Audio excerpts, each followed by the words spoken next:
Le 28 mai 2020, Guy Bedos nous quittait.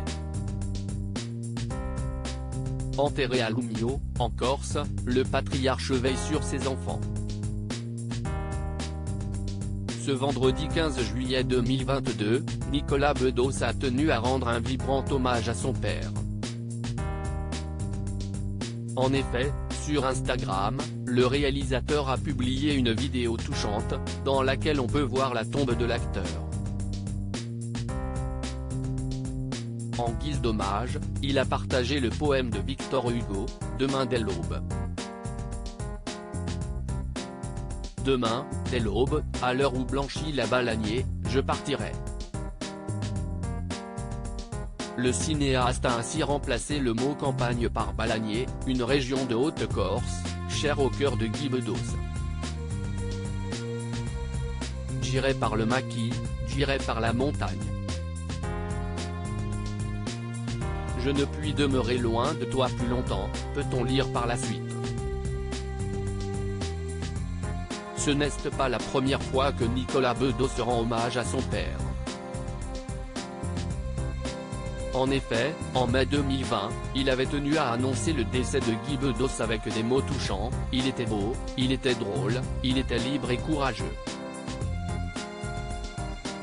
Comme je suis fier de t'avoir eu pour père. Embrasse des projets d'abattu. Vu que vous êtes tous au paradis, écrivait-il sur Instagram. Le cinéaste s'était penché sur les derniers jours de vie de son père dans les colonnes de l'Op. Il y a des pères qui partagent la passion du football ou de la guitare avec leur fils. Mon père et moi avons toujours eu en commun une relation étroite avec l'envie de débrancher la machine, faisant de cette idée une sorte de compagne presque réconfortante en cas de désespoir, de déroute affective ou intellectuelle, avait-il confié. Nicolas Bedos se raconte les derniers jours de vie de son père. Il avait ainsi avoué avoir aidé son père à mourir, lui qui vivait un calvaire, avril 2020.